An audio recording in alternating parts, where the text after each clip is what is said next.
عليكم ورحمة الله نحمده ونسلم على رسوله الكريم أما بعد فأعوذ بالله من الشيطان الرجيم بسم الله الرحمن الرحيم الحمد لله رب العالمين الرحمن الرحيم প্রিয় দেশবাসী, যে যেখান থেকে আমার ভিডিওটি দেখছেন সকলকে জানাই অন্তরের অন্তঃস্থল থেকে মুবারকবাদ। সর্বপ্রথম আমরা সেই মহান মালিকের দরবারে শুকরিয়া আদায় করি, যিনি আমাদেরকে সুস্থ রেখেছেন। আপনারা জানেন বর্তমানে একটা বিষয় নিয়ে বাংলাদেশ নয়, দেশব্যাপী মানুষ খুবই চিন্তা এবং আক্রান্ত, যেটা হচ্ছে একটা মহামারী রোগ, করোনা ভাইরাস। আজকে আপনাদের সম্মুখে এই করোনা ভাইরাস সম্পর্কে কিছু কথা বলবো, যে ওই করোনা ভাইরাসটা আমরা কিভাবে দূর করতে পারি, কিভাবে আমরা সুস্থ থাকতে পারি।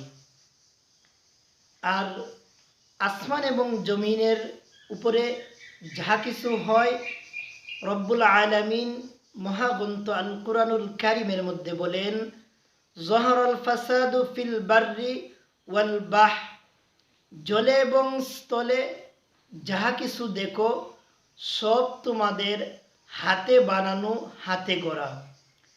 আজকে এই গজব, এই আযাবের একমাত্র কারণ হলো আমরা বিশ্বর দিকে তাকাইলে দেখতে পাই আজকে মুসলমানরা অপমানিত হইতেছে, লাঞ্ছিত হইতেছে, তাদের উপরে জুলুম অত্যাচার চলতেছে। আল্লাহ বলেন যে তোমরা আমার সীমা লঙ্ঘন করিও না, যদি সীমা লঙ্ঘন করো তাহলে তোমাদের পরিস্থিতি বেশি ভালো হবে না। ইন্না বাতশা রাব্বিকা লাশাদীদ, আমি আল্লাহ ধরি না, ধরলে কিন্তু কাউকে ছাড়ি না, আমি আল্লাহর ধরা হলো শক্ত ধরা।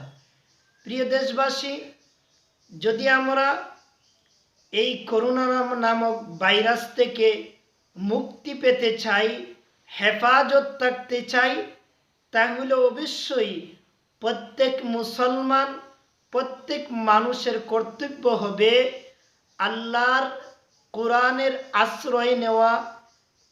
কোরআনের আশ্রয় নিলে এই করোনা নামক ভাইরাস থেকে আমরা মুক্তি পেতে পাব। সম্মানিত সুধী, আমরা যদি ওই করোনা নামক ভাইরাস থেকে মুক্তি পেতে চাই, বর্তমান পরিস্থিতি প্রেক্ষাপটে আমাদের কি করণীয়, কি করতে হবে, আমরা এই বিষয় নিয়ে আপনাদের সম্মুখে আমি কয়েকটা কথা বলবো।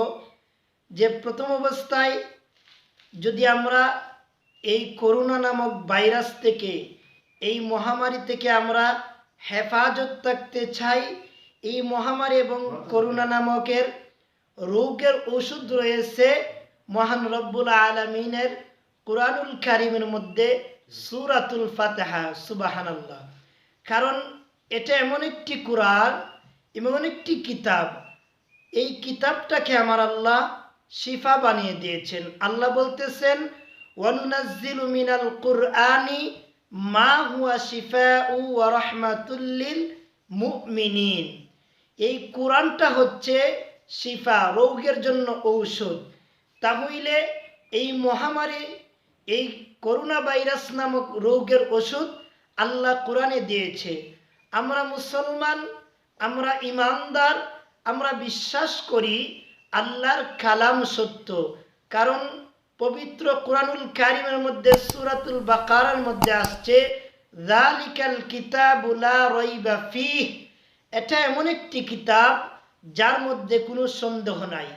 তাহলে আমরা যদি ওই করোনা নামক ভাইরাস থেকে হেফাজত থাকতে চাই, বিশ্বের মুসলমান মানব জাতি যদি হেফাজত থাকতে চাই, তাহলে এই ঔষধ রয়েছে আল্লাহর কুরআনুল কারীমের মধ্যে, সূরাতুল ফাতিহা। আল্লামা সুয়ুতি রহমাতুল্লাহি আলাই এই সূরাতুল ফাতিহার ফজিলত, বরকত বর্ণনা করতে যাইয়া এই সূরাতুল ফাতিহার 20টি নাম উল্লেখ করেছেন।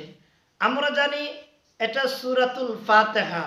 এই সূরাতুল ফাতিহার আরেকটা নাম হচ্ছে উম্মুল কোরআন, যেটাকে কোরআনের মা বলা হয়। সূরাতুল ফাতিহার আরেকটি নাম হচ্ছে সূরাতুশ শিফা, অর্থাৎ রোগের জন্য ঔষধ। যদি আমরা এই সূরাটাকে প্রতিদিন আমল করি, আল্লাহর কালাম সত্য, এই সূরার ফজিলত বরকতে, আল্লাহ কুরআনুল কারীমের ইজ্জতে এই মহামারী রোগ নয়, এর চেয়ে কঠিন যদি কোনো রোগ হয়, আল্লাহ আমি আপনাকে সকলকে মুক্তি দিবেন এবং আমাদেরকে এই রোগ থেকে আল্লাহ হেফাজত করবেন। আমরা যদি সূরাতুশ শিফার আমল করি, যেটাকে আমরা সকলেই জানি আলহামদুলিল্লাহ সূরা, এই সূরার মধ্যে এই মহামারী রোগ নয়, এর চেয়ে যদি কঠিন কোনো রোগ হয়, আল্লাহ পাক সূরাতুল ফাতিহার বরকতে মানুষদেরকে এই কঠিন রোগ থেকে হেফাজত করবেন। তাহলে এটা কিভাবে সম্ভব? আল্লাহর নবীর একজন সাহাবী হযরতে হুযাইফা ইবনুল ইয়ামান রাদিয়াল্লাহু তাআলা আনহু থেকে হাদিস বর্ণিত।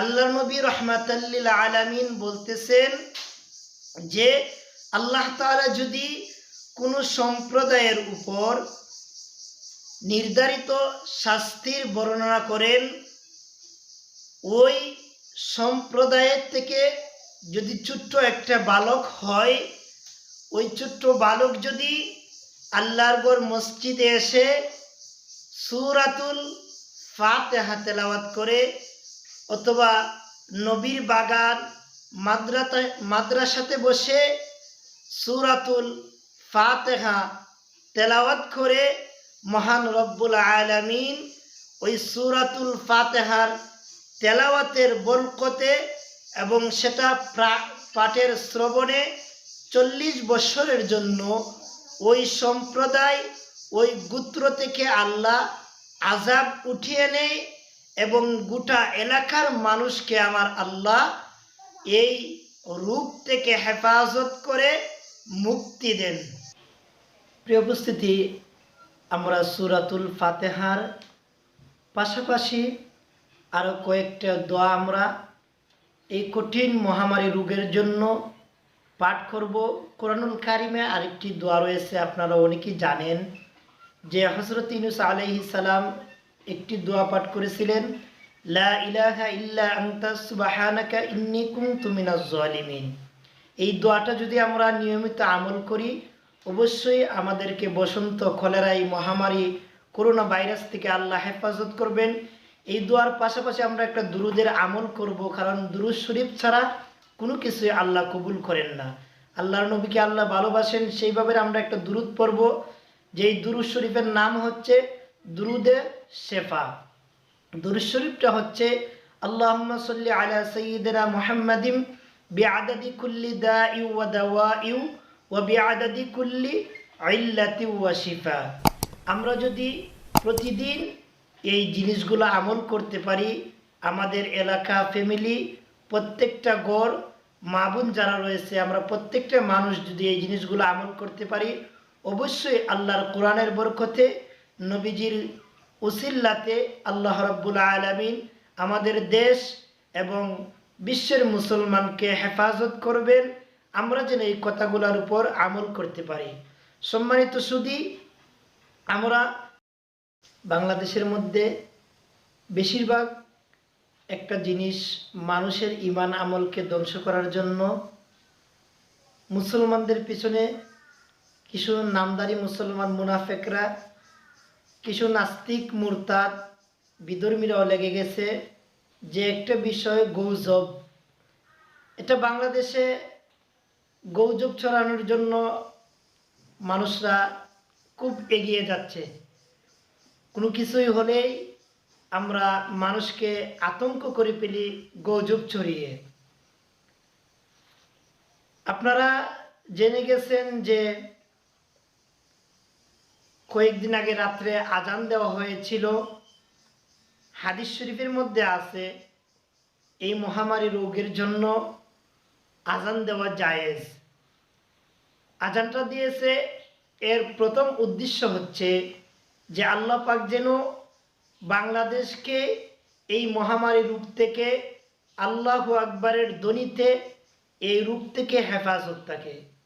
কিন্তু তার পাশাপাশি একদল মানুষ মুসলমানদের ইমান আমল ধ্বংস করার জন্য তারা বলতেছে যে কোনো এলাকায় নাকি একটা বাচ্চা জন্মগ্রহণ করেছেন, আর ওই বাচ্চাটা কয়েক মিনিট কথাবার্তা বলে দুনিয়ার থেকে বিদায় হয়ে গেছে। ওই বাচ্চা নাকি বলছে যে কিয়ামত হয়ে যাবে, যে মহামারী রোগের জন্য যে লবণ ছাড়া রং চা খেতে হবে, বিভিন্ন ধরনের কথা। এটা আসলে একটা হাস্যজনক বিষয় যে মুসলমানরা কিভাবে এগুলা বিশ্বাস করতে পারে। এগুলা সম্পূর্ণ গুজব এবং নাজায়েজ। কোনো মুসলমান, কোনো ইমানদার এগুলা বিশ্বাস করতে পারে না কোরআন হাদিস ইসবা কিয়াত ছাড়া। তাহলে আমরা যেন গৌজবের দিকে কান না দিই। আপনারা আরো জানেন যে কিছুদিন আগে কোরআন শরীফে নাকি অনেকে বলে তাকে নবীজির চুল পাওয়া গেছে, নাউজুবিল্লাহ। আবার বলতেছে অনেকে এই চুল খাইলে নাকি মানুষের রোগ মহামারী দূর হয়ে যাবে। আসলে এগুলা কথা মানুষের ইমানকে ধ্বংস করার জন্য। আমরা প্রত্যেকটা মানুষ সচেতন হতে হবে যে আমরা যেন কোনোভাবে কোনো দিকে গৌজব যে হয় এদিকে যেন আমরা কান না দেই, এদিকে যেন আমরা খেয়াল না করি।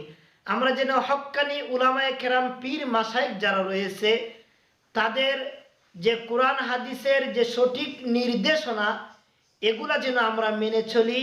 আর গৌজব যেন আমরা যারা গৌজব ছড়াই, আমরা যেন মানুষকে এই গৌজব ছড়ায় না আতঙ্ক না করি। আমরা যেন গৌজবের দিকে কান না দেই। বিভিন্নভাবে মোবাইলের মধ্যে SMS আছে যে এই নামটা এতবার পাঠালে সকালবেলা ঘুম থেকে উঠিয়া শুকরও হবে, না হইলে দুঃখের খবর হবে, নাউজুবিল্লাহ। এগুলা বিশ্বাস করা যাবে না। যদি আপনি এগুলা বিশ্বাস করেন আর আপনার সুসংবাদ না হয়, তাহলে আপনি আল্লাহ এবং তার রসুলের নামের প্রতি, আল্লাহর কালামের প্রতি আপনার অবিশ্বাস আইবা। আর অবিশ্বাস হওয়ার কারণে আপনার ইমান চলে যাবে, আপনার আমল বরবাদ হয়ে যাবে। আমরা যেন বিভিন্নভাবে গৌজবের দিকে কান না দিই। আমরা যেন কোরআন হাদিসের সঠিক নির্দেশনা মেনে যেন আমাদের ইমান আমল মজবুত করতে পারি। তারই পাশাপাশি যেন বিশ্বের মুসলমানকে আল্লাহ হেফাজত করে আমরা যেন আমাদের কোরআন হাদিসে যেই দোয়া রয়েছে, যেই আমল রয়েছে, সেইগুলা যেন আমরা আমল করি। রব্বুল আলামিন যেন আমরা প্রত্যেকটা মুসলমানকে সেই তৌফিক দেয়। সকলে বলি আমিন। ওয়া আখিরুনা আনিল হামদুলিল্লাহি রাব্বিল আলামিন। আসসালামু আলাইকুম।